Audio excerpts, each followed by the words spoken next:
स्वागत है आप सभी का सापित गांव पार्ट 2 में। तो दोस्तों, जैसा कि आप सभी ने पहले पार्ट में देखा था, चारों दोस्त सुमित, रिया, करण और नील बचकर गांव से बाहर निकल चुके थे। उन्होंने जैसे ही गांव की सीमा पार की, एक ठंडी हवा उनके शरीर से टकराई, जैसे किसी अदृश्य शक्ति ने उन्हें विदाई दी हो। अब इसके बाद क्या हुआ हम जानेंगे इस पार्ट में। सुमित ने गहरी सांस लेते हुए कहा, हम आखिरकार बच गए। लेकिन रिया अब भी असमंजस में थी। उसने धीरे से कहा, मुझे नहीं लगता कि यह सच में खत्म हुआ है। करण ने चौंक कर पूछा, क्या मतलब है तुम्हारा? रिया ने धीरे से कहा, हमने हवेली को गायब होते देखा, लेकिन भूत कभी इतनी आसानी से हार नहीं मानते। नील ने उसकी बात को मजाक में लेते हुए कहा, रिया बस भी करो यार, हमने उस आत्मा का नाम लिया और वह खत्म हो गई। यह सब एक दिमागी खेल था। रिया कुछ कहने ही वाली थी कि तभी करण ने अपने कैमरे की रिकॉर्डिंग चेक करने का फैसला किया। करण ने हंसते हुए कहा और कैमरा ऑन कर दिया। चलो देखते हैं कि हमने वहां क्या कैद किया है। लेकिन जैसे ही वीडियो प्ले हुआ, सभी की हंसी एक गहरी खामोशी में बदल गई। ये क्या है? स्क्रीन पर जो कुछ दिखा, उसने चारों दोस्तों की रूह कपा दी। हवेली के आखिरी दृश्य में वही डरावनी परछाई थी, लेकिन इस बार उसके चेहरे पर एक अजीब मुस्कान थी।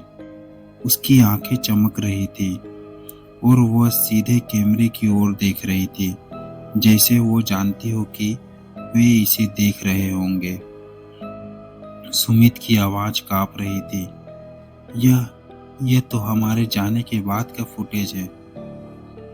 रिया का चेहरा सफेद पड़ गया।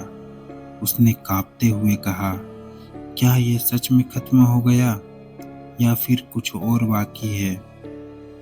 उस रात चारों दोस्त अपने अपने घर चले गए, लेकिन उनके मन में वह भयानक रिकॉर्डिंग घूम रही थी। सबसे पहले नील को कुछ अजीब अनुभव हुआ। वह देर रात बिस्तर पर लेटा था, लेकिन उसे नींद नहीं आ रही थी।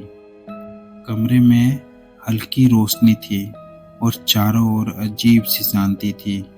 फिर अचानक दरवाजे पर किसी के धीरे धीरे खटखटाने की आवाज आई। नील चौंक कर उठ गया। उसने सोचा कि शायद करण या सुमित उसके साथ मजाक कर रहे होंगे। उसने धीरे से पूछा, कौन है? कोई जवाब नहीं। फिर दोबारा, इस बार आवाज थोड़ी जोर से आई।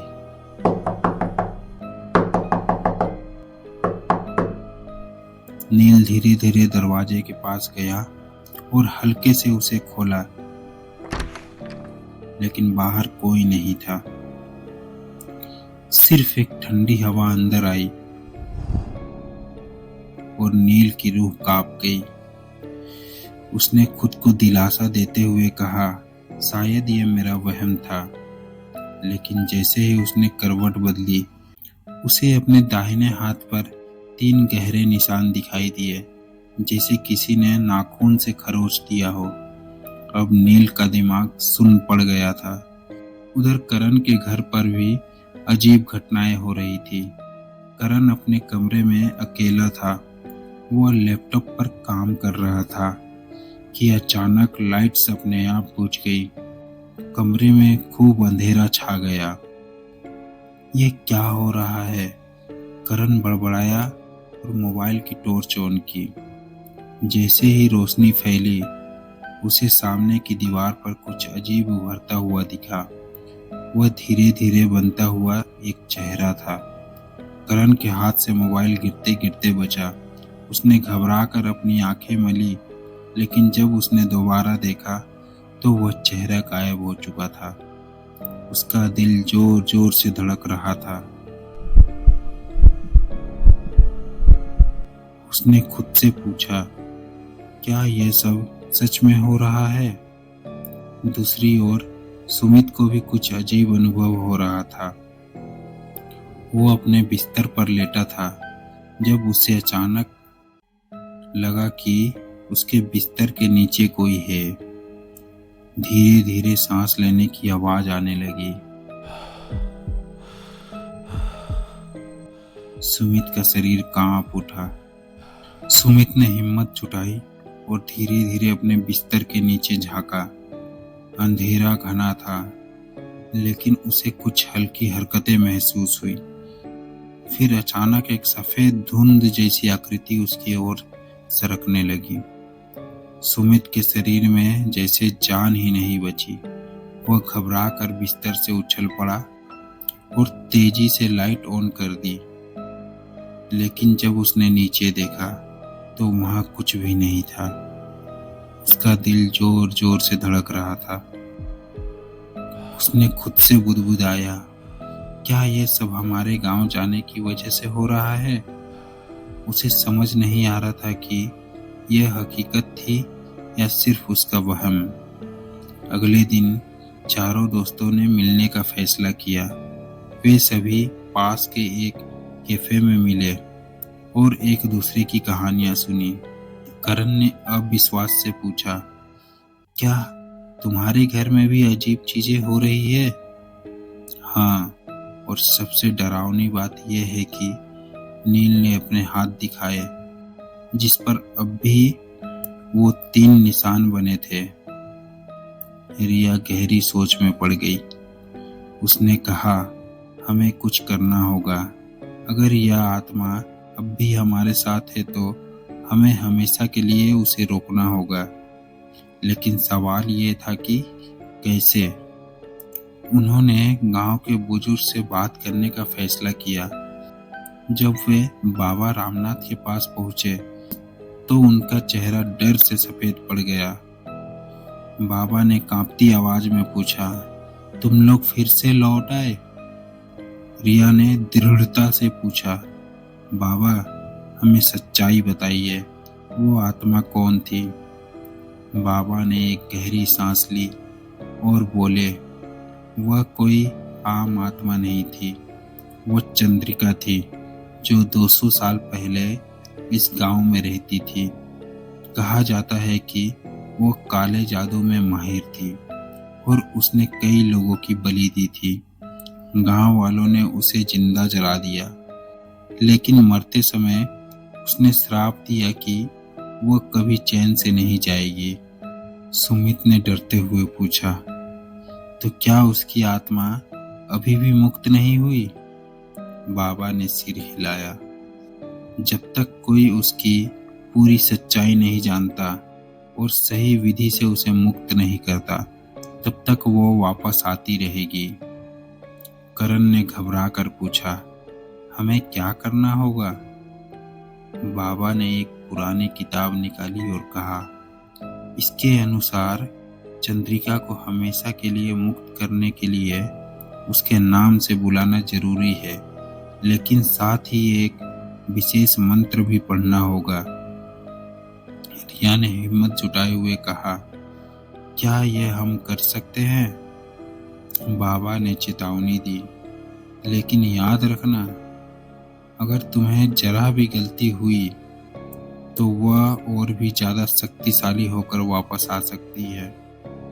चारों दोस्तों ने एक दूसरे की ओर देखा। अब उनके पास सिर्फ 2 ही रास्ते थे, या तो भागकर हमेशा डर से जीते रहे या फिर इस भयानक आत्मा को हमेशा के लिए खत्म करें। उन्होंने दूसरा रास्ता चुना। रात होते ही चारों दोस्त वापस उसी गांव की ओर चल पड़े, लेकिन जैसे ही उन्होंने गांव की सीमा पार की, एक अजीब सी ठंडक महसूस हुई। हवाएं तेज हो गई। चारों तरफ अजीब सा सन्नाटा छा गया। नील ने धीरे से कहा, ये जगह फिर से अजीब लग रही है। और फिर उन्होंने कुछ ऐसा देखा जिससे उनकी रूह कांप गई। हवेली वापस वहां खड़ी थी। जैसे कुछ हुआ ही ना हो। करण ने घबरा कर कहा, यह कैसे संभव है? रिया ने गहरी सांस ली और कहा, हमें अंदर जाना होगा और इसे खत्म करना होगा। चारों दोस्त धीरे धीरे हवेली की ओर बढ़े। दरवाजा खुला था। वे अंदर दाखिल हुए और अचानक दरवाजा अपने आप जोर से बंद हो गया। अब वे फंस चुके थे। हवेली के अंदर माहौल पहले से भी ज्यादा डरावना था। हर दीवार पर अजीब चित्र बने हुए थे, रक्त के निशान, अजीब आकृतियां और कहीं कहीं काले धुएं के निशान। तभी अचानक नील जोर से चिल्लाया, मेरा हाथ कोई पकड़ रहा है। जब बाकी दोस्त नील की ओर मुड़े तो उन्हें दिखा कि एक काला साया धीरे धीरे उसकी ओर बढ़ रहा था। रिया को बाबा के द्वारा दिया गया मंत्र याद आया। उसने जोर से कहा, ओम ह्रीं क्लीं चंद्रिका स्वाहा। अचानक हवेली की दीवारें हिलने लगी। साया पीछे हटने लगा, लेकिन उसकी आंखों में गुस्सा साफ झलक रहा था। फिर एक जोरदार चीख गूंजी, तुम लोग मुझे मुक्त नहीं कर सकते, मैं तुम्हारे साथ हमेशा रहूंगी। हवेली की दीवारों से खून टपकने लगा। दरवाजे अपने आप खुलने और बंद होने लगे। सुमित चिल्लाया, हमें अब कुछ और करना होगा। रिया को अचानक एक बात याद आई। बाबा ने कहा था कि हमें चंद्रिका का पूरा नाम लेना होगा, लेकिन उन्हें उसका पूरा नाम पता नहीं था। तभी करण को याद आया कि उसने पुरानी किताब में कुछ पढ़ा था। उसने जोर से कहा, चंद्रिका देवी। अचानक हवेली कांपने लगी। चारों दोस्त को लगा कि अब वे मरने वाले हैं, लेकिन तभी वो काला साया धीरे धीरे हवा में घुलने लगा। उसकी चीखें हवेली में गूंजने लगी, तुम लोगों ने मेरी आत्मा को मुक्त कर दिया।